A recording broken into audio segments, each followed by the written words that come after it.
toujours. C'est notre point de vue, une émission que nous avons créée ici sur News 24. News 24, une chaîne qui était mise en Australie, dans la ville de Melbourne. Aujourd'hui, sur notre point de vue, nous allons nous articuler sur 4 points, toujours sur l'actualité sur la République démocratique du Congo. Nous donnerons notre point de vue sur l'OLDAP, ce scandale financier autour de Joseph Kabila Kabange, sa famille, ses amis, ses collaborateurs. Nous donnerons notre point de vue sur l'état des sièges, nous sommes à quel niveau, quel est notre point de vue. Nous donnerons notre point de vue sur l'état des droits, de quoi se mêle Chantini Ngobila. Nous aurons aussi le 4e point, ce sera sur la gratuité. Est-ce qu'on avait raison de ne pas l'avoir soutenu? Et nous donnerons aussi notre point de vue sur le rôle du peuple congolais présentement. OLDAP. Les gens seraient étonnés que notre point de vue sur OLDAP, c'est surprenant d'ailleurs, parce que nous avons toujours, en République démocratique du Congo, nous avons des journalistes, nous avons des chercheurs, on a des diplômes, un pays qui a plein de diplômes, mais finalement tout le monde s'est dit journaliste d'investigation. C'est sur journaliste d'investigation. Comment tout le monde se fie aujourd'hui sur les investigations venant de Sonia Rollet, RFI, France 24, Mediapart et tout le reste, ce sont des étrangers en République démocratique du Congo. Comment nous ne pouvons pas faire nous-mêmes nos enquêtes? Comment les spécialistes de la République démocratique du Congo sont des étrangers? J'ai lisé le livre d'un journaliste, il est écrivain, il a écrit un livre, lui, Stirn Jason, je l'ai suivi il n'y a pas longtemps sur le OLDAP. Il se présente comme un spécialiste de la République démocratique du Congo. Donc c'est comme quelqu'un qui a découvert l'embouchure du fleuve Congo, qui a découvert le peuple congolais, il a découvert la République démocratique du Congo, qui était à l'époque le Congo, qui était, on a ignoré même ceux-là qui étaient là-dedans. Comment on peut découvrir quelque chose qui a existé et qui avait des peuples dedans? C'est pareil avec ce qui se passe. Notre point de vue sur le hold-up, on s'est dit que c'est quelque chose qui était connu. Il y a eu Panama Papers, on a expliqué comment ces montages financiers se faisaient, comment on volait en République démocratique. Ça n'a pas commencé avec Joseph Kabila Kabange, ça a commencé il y a très longtemps. Et moi je me dis, en fait, à quoi ça sert ces enquêtes qui va aboutir finalement à rien? D'ailleurs, en croire ces investigations, moi je me dis, en 9 mois, on peut traiter plus de 3 millions de documents ou des dossiers. Je me dis que c'est un peu prétentieux. Je ne suis pas du genre de personne qui applaudit tout. Moi je me dis, il y a derrière tout ça quelque chose. Bien sûr, Joseph Kabila et ses collaborateurs, qui sont d'ailleurs aujourd'hui dans l'Union sacrée, certains d'entre eux, sont toujours là. Le vol continue. Moi, je suis contre les enquêtes qui se font chaque fois, après et avant. Et aujourd'hui, on ne dit pas ce qui se passe en République démocratique du Congo aujourd'hui. Joseph Kabila a volé, oui. Et quand il volait, quand il plaçait ses argents, quand tout cela se faisait, les Congolais, les journalistes d'investigation congolais étaient où? Les Congolais lui-même, il était où? Moi, je me dis toujours, il y a eu beaucoup, évidemment, il y a une consoeur, Nzimbi, je crois, Barbara Nzimbi, qui a contré les enquêtes des Panama Papers, qui a dit Joseph Kabila n'a rien à l'étranger. D'ailleurs, lui-même, Joseph Kabila, avec une interview qu'il avait accordée à une chaîne tanzanienne, il a dit, s'il y a quelque chose que moi j'ai à l'étranger, qu'ils prennent. Évidemment, quand on voit comment ce montage, ce sont des millions, plus de 138 millions de dollars, il y a plein de dossiers, ça continue. J'ai essayé de lire. D'ailleurs, pour quelqu'un qui veut bien comprendre ça, notre frère Fabien Koswanika l'explique tellement bien que même nous, les illettrés, nous comprenons quand il explique. Donc moi, je ne suis pas venu pour ça, mais mon point de vue est que à quoi ça sert si on doit si les étrangers doivent faire des enquêtes pour nous? Est-ce que le grand problème que le Congo a aujourd'hui, c'est le vol de Kabila qui s'est passé avant, ou le Congo veut savoir où en est-on aujourd'hui? Nous sommes où? Où est le Congo aujourd'hui du point de vue financier? Donc personnellement, moi ça ne me scandalise pas, ça ne me surprend pas non plus, parce que ce sont des choses qui se sont passées depuis la deuxième république, Kabila, et aujourd'hui, ça continue. On ne peut pas se leurrer, nous devons dire la vérité. Ce qui se passe aujourd'hui en République démocratique du Congo, c'est la continuité évidemment de ce qui se passe. Et nous connaissions déjà. D'ailleurs, dans le livre que je publierai très bientôt, les héritiers de l'Afrique contemporaine, je parle de ça d'une façon générale. Mais le besoin que nous avons aujourd'hui, c'est justement les solutions. Il faut qu'aujourd'hui, les gens comme Alingueti, par exemple, prenons lui comme un exemple. Félix Tshisekedi Tshilombo, le président de la République, lui a donné toute la force. Il lui a donné tout le pouvoir. C'est pourquoi il agit bien. Mais nous voulons qu'il agisse totalement et en toute liberté. Parce que lui aussi, moi je vois les Congolais, comment les Congolais, quelle est la part des responsabilités des Congolais dans ce vol. Parce qu'on ne cite que les noms de gens, Gloria, Ntoalé, je ne sais pas, il y a des Zoé, la famille Kabila, Jeannette, il y a Sud Oil, il y a du tout là-bas, il y a il y a ces Kwanza, Capitol, tout ça, des montages, Kinduelo, tous ces noms-là, on ne cite qu'à peu près 10 noms. Mais la responsabilité des Congolais était où à ces moments-là? C'est bien de nous présenter des enquêtes qu'on a fait et tout ça. Quelle est la responsabilité de l'Occident? Quel est l'intérêt que ces chaînes ont au Congo? C'est ça la grande question que nous devons nous poser. Moi, personnellement, je me dis, c'est maintenant, en suivant cela, moi j'ai dit, bon, ça c'est consommé parce que jusque-là, même Alingueti, il ne nous a jamais montré l'argent qu'il récupère, lui. Et s'il récupère cet argent, qu'est-ce qu'on en fait? Alors ça, ce n'est pas un sujet d'actualité, c'est un sujet qui a duré, mais nous devons maintenant savoir quels sont les mécanismes que les Congolais, que ceux-là qui dirigent la République démocratique du Congo prennent pour éviter que ça se répète. Parce que nous disons, nous insistons, ça continue. Voilà, nous passons à l'état de siège. L'état de siège, il y a quand même une manipulation dans l'état de siège. Notre point de vue sur l'état de siège, oui, ça doit continuer. L'état de siège a ses résultats. Nous parlons avec des gens qui sont à Béni, nous parlons avec des gens qui sont à Ituri. Il y a changement.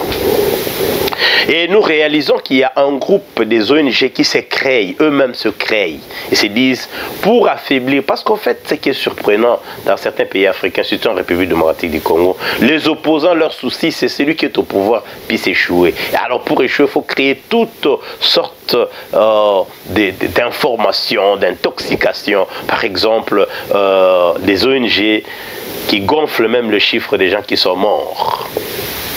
Mais nous savons très bien que la République démocratique du Congo, oui, il est en guerre. La République démocratique du Congo a des problèmes, oui, à l'Est qui ne finit pas. Mais la solution, je suis sûr que ça finira pas par 1, 5 ou je ne sais pas, 2, 3 mandats ou 2, 3 ans. C'est plutôt quelque chose qu'on doit d'abord savoir d'où ça vient. Il y a des gens qui pensent que c'est Kabila qui a amené ça, je vous dirais non. Cette histoire de l'Est date de très longtemps. Très longtemps, quand il y a eu, quand Monusco, je crois, quand il est venu à Goma, avant même l'entrée de l'AFDEL, il y avait déjà des problèmes là-bas. Que les gens se rappellent, avant l'entrée d'AFDEL, il y a des Rwandais qui ont été attaqués en République démocratique du Congo, qui travaillaient d'ailleurs dans le système. Nous connaissons qui fut le propriétaire de Télécel. Alors l'état de siège aujourd'hui, ça fonctionne bien. C'est-à-dire, maintenant, on est témoins nous-mêmes. Nous avons des officiers militaires, nous sommes des témoins de ce qui se passe là-bas. Mais tout ce que nous demandons au gouvernement d'être responsable. Parce qu'il y aura un autre point de vue sur la faiblesse de Sama Lukonde en tant que Premier ministre de la République démocratique du Congo. Alors on se pose la question, qui veut le chèque de ce qui se passe en République démocratique? Parce que nous avons révélé ici que la République démocratique du Congo, si aujourd'hui nous échouons financièrement, économiquement, je ne sais pas, au point de vue développement, les gens pensent que c'est Félix Tshisekedi qui va échouer. Non, c'est le peuple congolais qui échoue. Alors tous les opposants qui disent que Félix va échouer, mais ce n'est pas Félix qui va échouer, c'est le Congo qui échoue. Parce que Félix, on l'a réussi.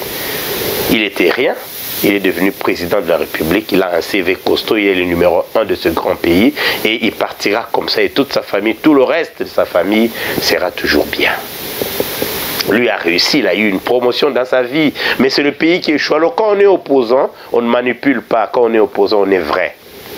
C'est-à-dire, on veut le bien du Congo. Il ne faut pas applaudir, dire que Félix a échoué. Je crois que ce n'est pas lui qui échoue, c'est le pays, c'est la République qui échoue.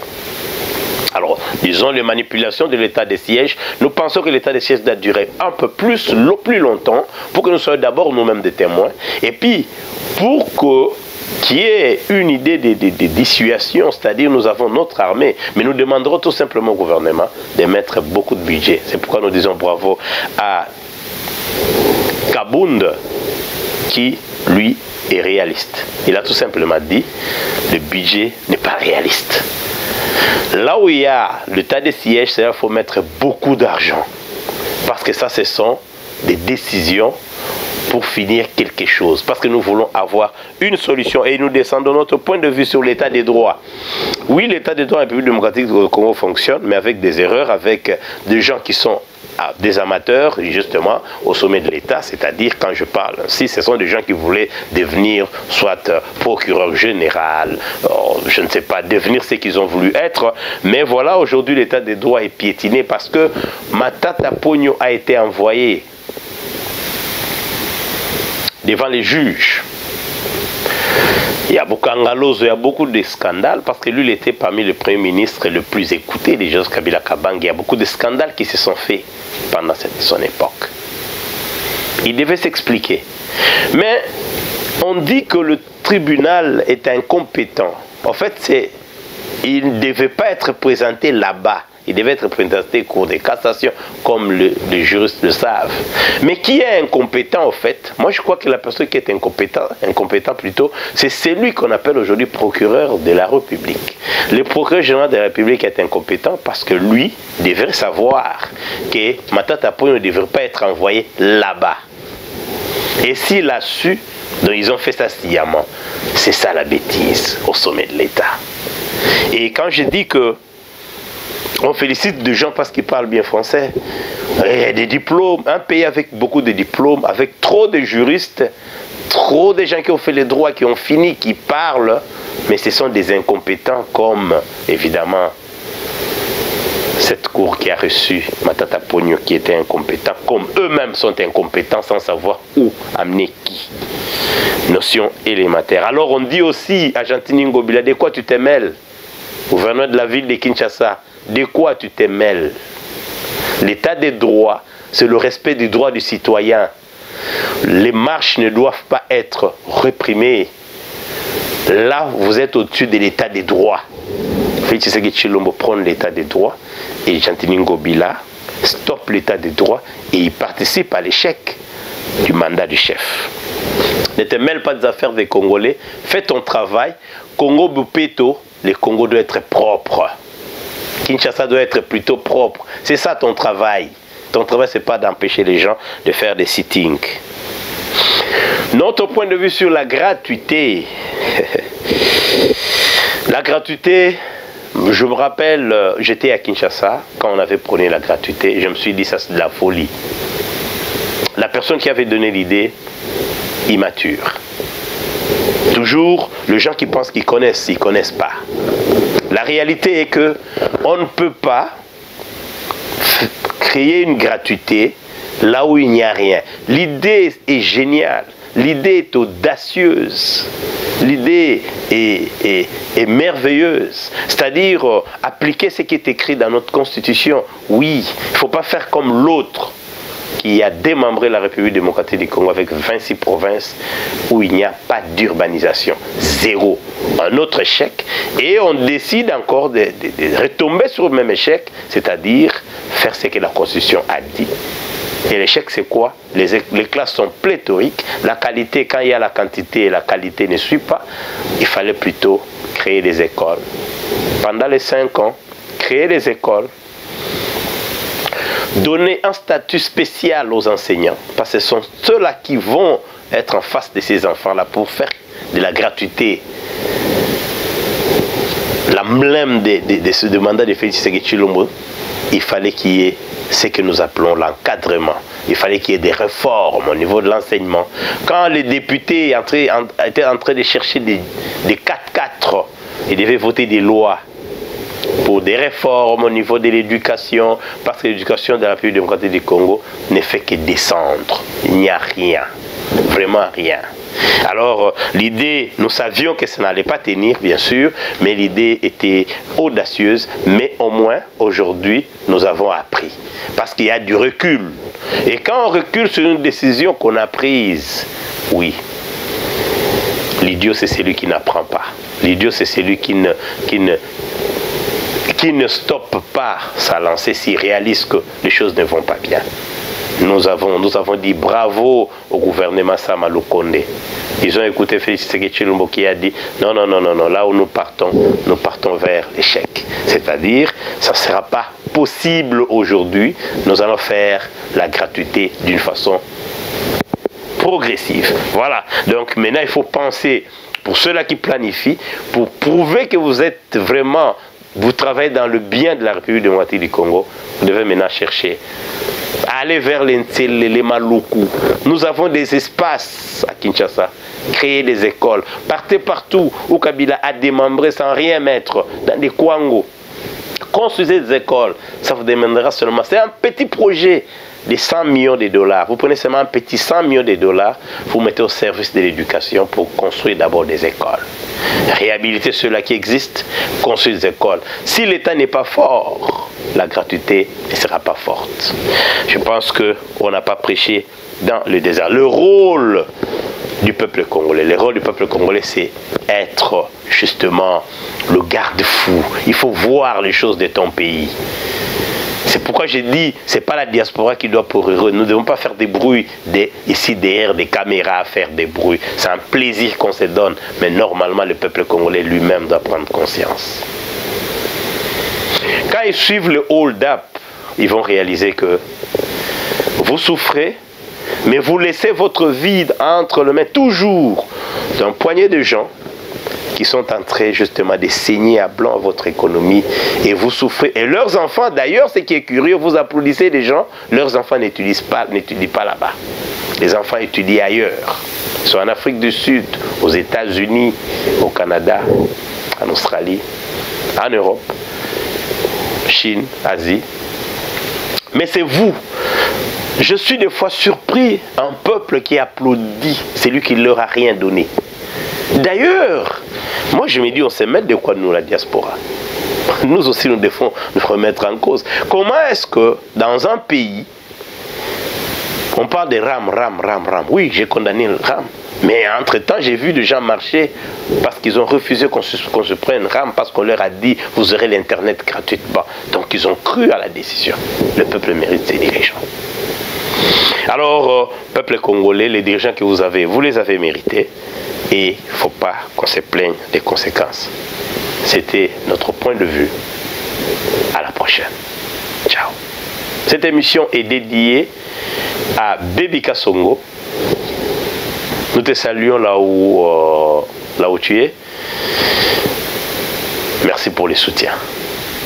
À la réalisation, c'était Fiwaka. Et au plateau, c'était Denis Kayenge Caméra, c'était Léo Barungu. Nous saluons l'équipe de Kinshasa avec Emma et Alpha. Nous vous disons, et Infumutula, nous vous disons ciao.